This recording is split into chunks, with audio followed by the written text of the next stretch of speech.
Hey entrepreneurs and website owners, if you're ready to take your online presence to the next level, you need a reliable web host, and that's where HostGator comes in. HostGator is your one-stop solution for easy, affordable, and powerful web hosting. Whether you're launching a blog, an online store, or anything in between, HostGator's got you covered. Don't miss out on creating the website you've always wanted. Visit MilwaukeeMafia.com/HostGator today and let your online journey begin. You're listening to Milwaukee Mafia, your weekly podcast dose of Wisconsin Mafia and true crime history. Hey everybody, welcome back to Milwaukee Mafia. This is Eric Walterkins. This is Gavin Schmidt. And Gavin, take it away with our subject of the day. All right, so I have to do something before we begin. It seems like you have to do something before we begin a lot. Yeah, I do. Well, so I want to get people up to speed for this episode. Eric, do you remember the name Frank LaGalbo at all? I do remember the name. I don't know that I could pin it back to where I remember it from. Okay, so he's important, so I want to kind of remind people of who he is. He first came up because he's a nephew of Vincent Crupi, the guy who was the vice lord in Milwaukee. So Frank LaGalbo would help out around the red light district, that sort of thing. And then he came up again later because he was a business partner of Angelo La Mancha. They had a tavern together. He came up again, and he sort of was one of the guys that the people from Colorado talked to. And so he's popped up a little bit here and there along the way. But he's going to come up a little bit more today. Such a small little world we Milwaukee Mafia people live in. Yes. Not that I'm a part of the Milwaukee Mafia. Yes. But... Okay, so Frank LaGalbo, this guy, he's arrested for assault with intent to kill in May 1932. A man named Joseph Dentice was shot while inside Phil's barber shop in the 3rd Ward. 4 rounds of buckshot from an automatic shotgun came in through the plate glass window. Some of it hit him in the lower back. A barber chair and the wall were also hit. 4 other men inside the barber shop were hit by flying glass. They were all okay, but they did get a little bit of glass thrown at them. One of the men there ducked into a back room while he was still lathered with a towel around his neck. Had he stayed in the chair, he probably would have died. Outside, police found a 12-gauge shotgun and 4 shells. The serial number had been not sawed off, but, scrubbed off. Yeah. Sergeant Deedon, who you may remember as the guy who's not Italian but can speak Italian. Yep. He was in charge of this investigation, and coincidentally, he had actually gotten a shave in that same barbershop just a few hours earlier. So he had already been there that day. Joe Dentice, was treated at the hospital before he was moved to the police ward of the general hospital for his safety. He was unable to identify the gunman or the car they drove. Police believe the attack was retaliation for Dentice's ratting out his cousin's killers. So they pick up Frank LaGalbo for assault with intent to kill, but it ends up not going anywhere because the guy he shot at, or allegedly shot at, refuses to identify him. But now we're going to go back a step before we go forward. This episode's all over time, so it's going to get confusing. I apologize. Why was Dentice shot at? He was accused of ratting out his cousin's killers because a year before this barbershop incident, Dentice had been in New York. He was visiting his cousin John Riggio. His father said, "You should probably not visit your cousin. He's involved in the grape and wine business, and you know what that means." Mob, I guess. Yeah. He also had a legitimate business. He owned some mini golf courses. While in New York, the two of them met 2 other men at Coney Island and drove to the other men's houses. Or house, I guess. The car was parked in front of the Most Precious Blood Catholic Church in Brooklyn, when all of a sudden, the 2 new guys turned around and shot Dentice and Riggio, with Riggio dying of his wounds. Dentice, shot in the chin but still alive, was found by police slumped over the steering wheel and taken to a hospital. Members of the church were nearby and scurried in a panic. Dentice identified the killers. They were 2 local Brooklyn guys, so I'm not even going to say their names. They're not really relevant. When it came time for trial, Dentice was locked up because they felt he was safer in the jail than he was on the streets. After mistrial the first time, they were tried again, and the killers were convicted. One of them even got the electric chair. So yes, so the mob might have a reason to be mad with this guy. because you're not supposed to go to court and testify against people. That's a big no-no. Now we're jumping ahead.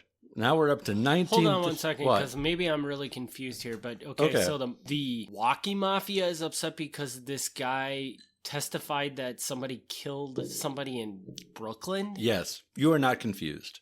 Okay. Are we getting to this where this becomes unconfusing to me? No, not at all. It will not. But, I mean, pretty much what happens is word gets around that somebody has a price on their head. So you could send a guy from Brooklyn to do the job, or you can kind of like pass the note along, be like, hey, Milwaukee guys, could you do us a favor? You got a guy living in your neighborhood that we don't really like very much.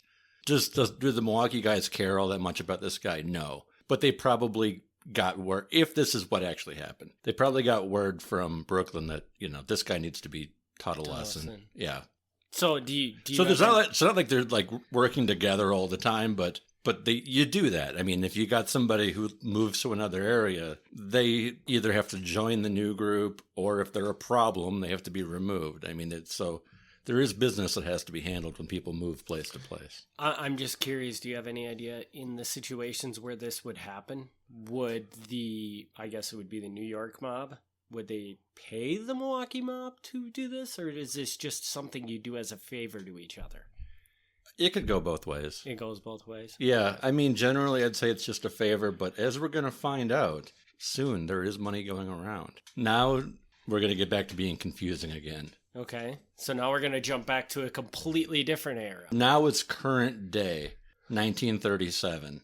Okay. Okay. Forget about any of this that you just heard. The only point of this was to show that Frank LaGalbo was picked up for being the suspect in this particular job. That's the only point of this. Okay. So you can forget all about that, except that LaGalbo was picked up for attempted murder. Okay. All right. So ignore the rest of it. It's now June 1937. Frank LaGalbo is back. With him is Mike Mineo, a captain in the mob, and they are with Jack Dentice, which is a total coincidence. Jack Dentice, not related to Joe Dentice, the other guy that he allegedly shot at. Or, they might be cousins or something, but nothing really obvious that I could find. They're drinking together at the Miami Club downtown. The Miami was a popular hangout in the 1930s and 40s, and they had many bigger name acts that came through. But later on, it got a very bad reputation, with the newspaper calling it the Jinx of the Jinx, which I don't know exactly what that means, but it doesn't sound good. Yeah, it doesn't sound good at all. We don't know very much about this guy, Jack Dentice.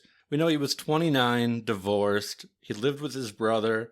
His ex-wife moved to Michigan. His parents were still alive, and he had 4 siblings. He had previously operated the Cotton Club in Racine under the name of John Danish, which is actually not that strange. Some people, he's not the only one named Dentice that went by Danish.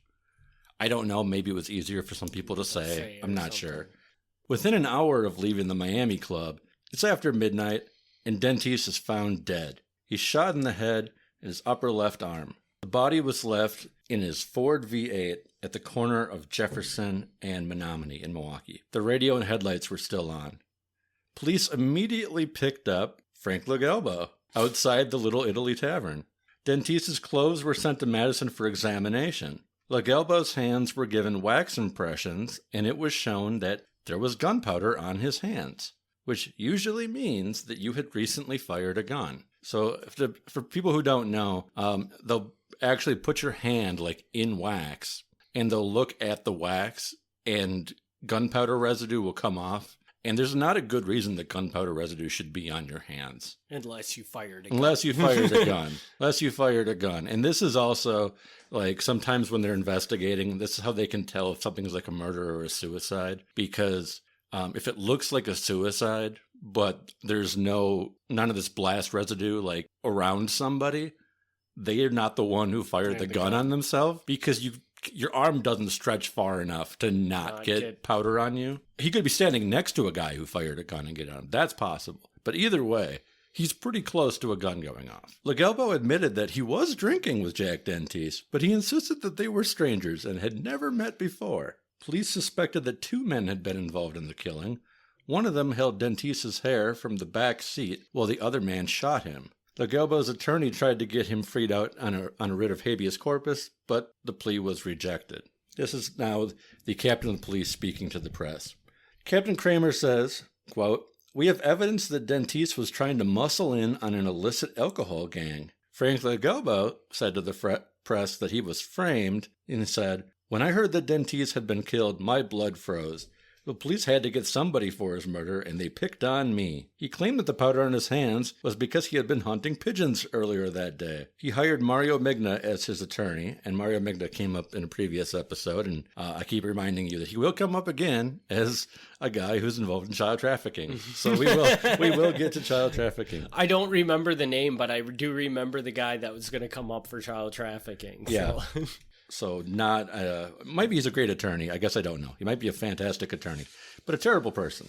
Well, anyway, the charges ultimately get dropped when they are unable to really find any evidence on LaGalbo. So he does get held for a little while, but other than the powder on his hands, which he claims was from shooting pigeons, they have nothing. So the charges are dropped. Now the story takes a big turn. The police receive a big break on July 4th when Tony Gennaro, who is an inmate at Waupun State Prison, sends a letter to Captain Kramer. Gennaro writes, "Dear Adolf, finally I have the opportunity to drop a few lines to you. I observed in the newspaper about Jack Dentice, who was slayed last month.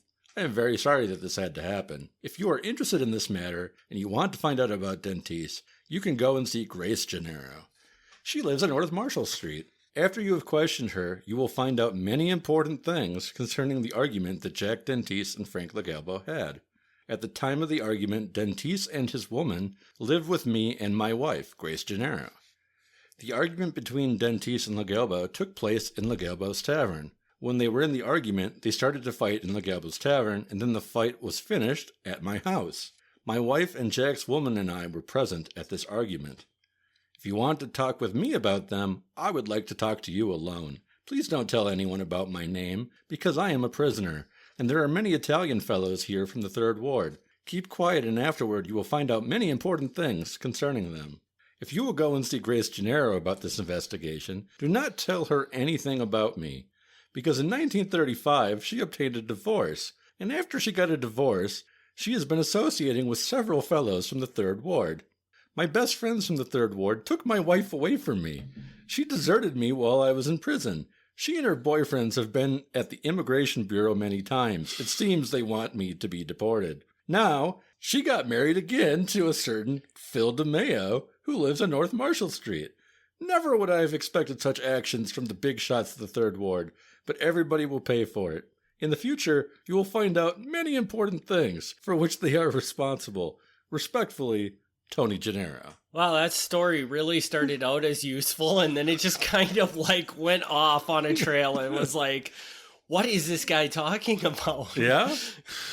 I love Tony. He is fantastic. What he said was true. His wife did leave him. I mean, I don't know if she was forced to or what, but she did leave him. She did get remarried to this Phil DeMayo. And Phil DeMayo was actually a really popular musician at the time.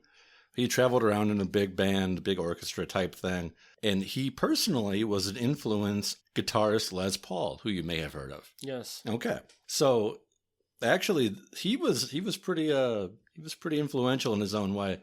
Not known in any way to be connected to the Mafia. In fact, that was going to be my next question. In fact, not even Sicilian or anything. So what this guy's connection to any of this is, I have no idea. But anyway.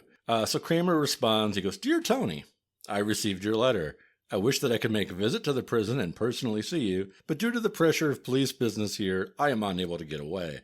I am therefore sending Detective Bailey, who I assure you is entirely trustworthy, and you may tell him everything that you would have told me, and he will relay such information to me upon his return. You have my assurance, and that of Detective Bailey, that whatever you say will be regarded in the highest confidence and will be guarded with utmost secrecy. I need hardly tell you that any assistance you may give through such confidential information that will lead to clearance of major crimes committed by local Italians will be appreciated." Detective Bailey went to Waupun immediately to see Gennaro and was able to get a written statement from him. Bailey's report back to Captain Kramer is as follows. Sir, I was at Waupun. I interviewed Tony Gennaro, who had written us of his impression of the motive for the murder of Jack Dentice. Regarding the murder of Jack Dentice, this is what Gennaro had to say. You ready? I am ready. Okay. In 1934, Jack Dentice was my partner, and we were selling alcohol.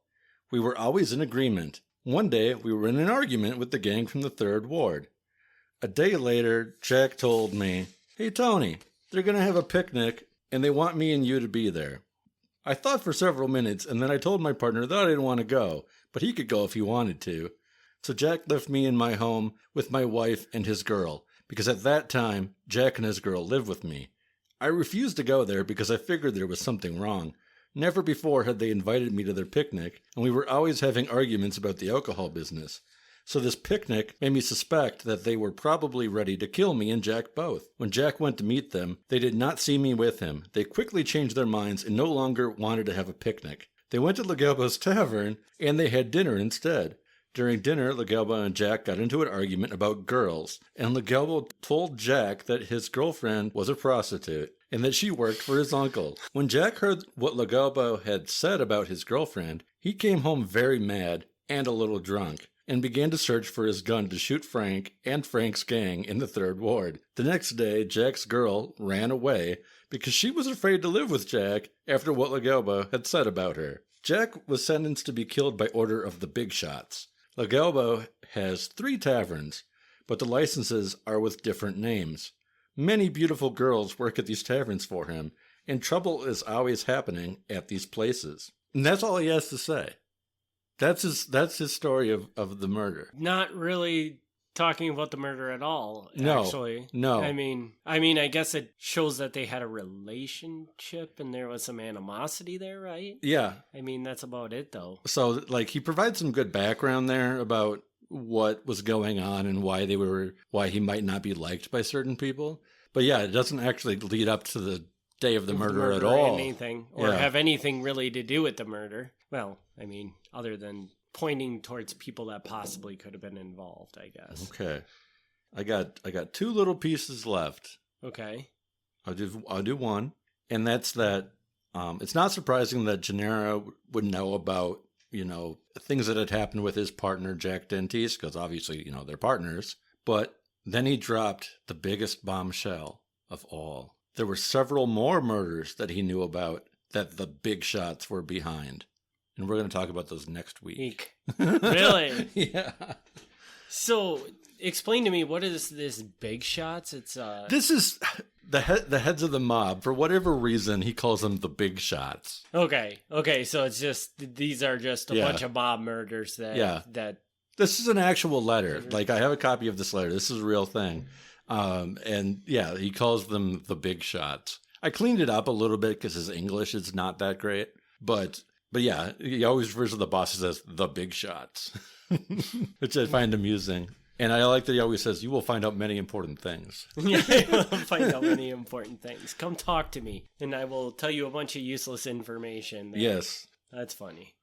So we have no idea who killed this person, per se. Frank LaGalbo is the prime person. He's probably the guy, but we don't know. But and I assume that this case just went unsolved, and it sure did. And at this point, it's not unsolved. It's just closed and lost and forgotten because it was a mob murder.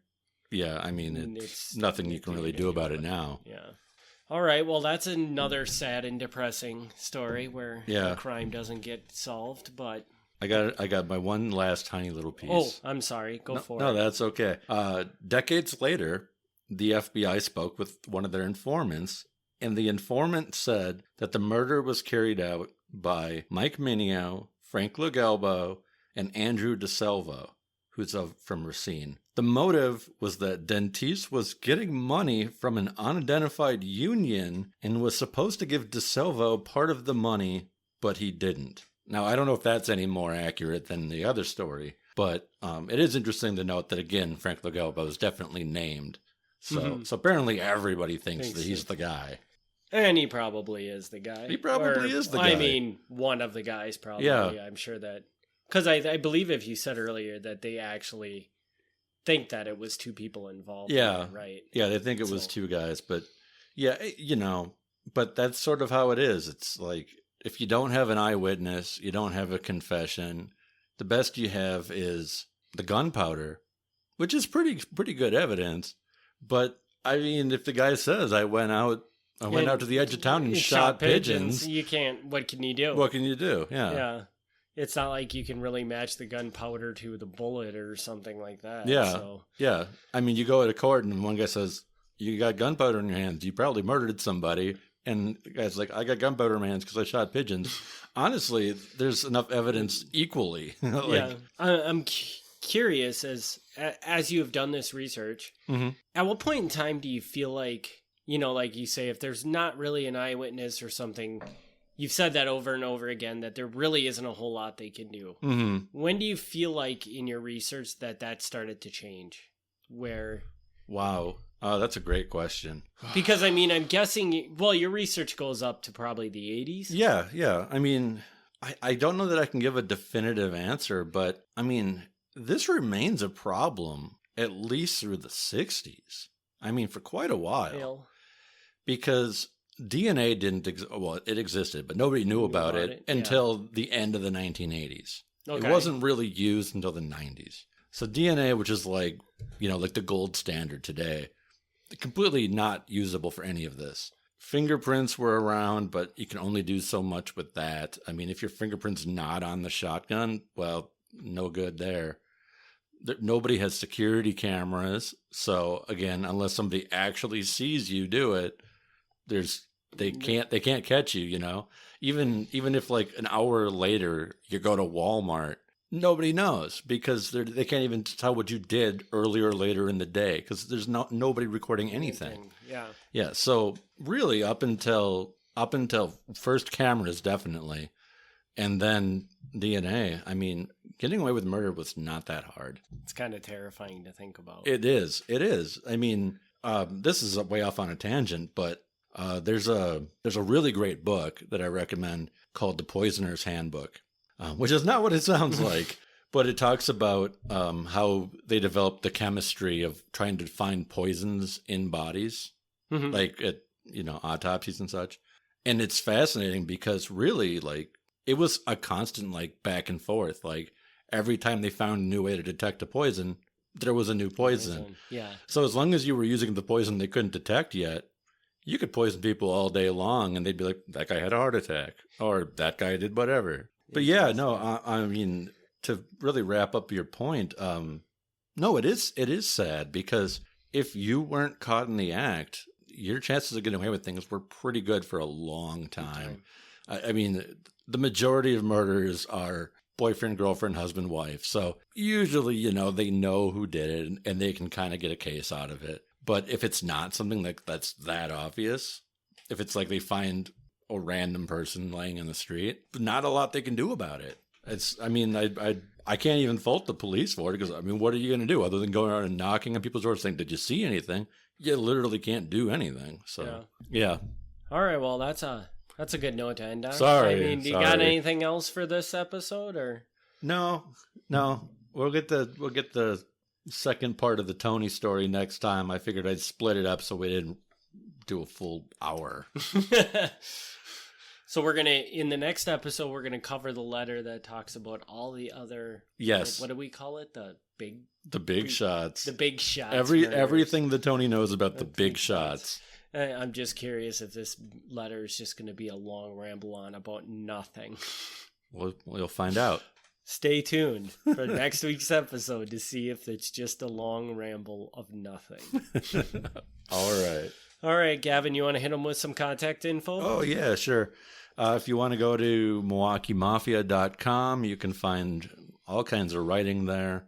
If you want to email, you can email MilwaukeeMafia@gmail.com. You can go to Facebook.com/MilwaukeeMafia. All right, everybody. Thanks for tuning in. And if you do have a second, please do leave us a review on your favorite podcast player. It does really help us. And we will see you next week. Thank you. Thank you. Thanks for tuning in to the Milwaukee Mafia podcast. Join us next week for another look back at Wisconsin Mafia and true crime history.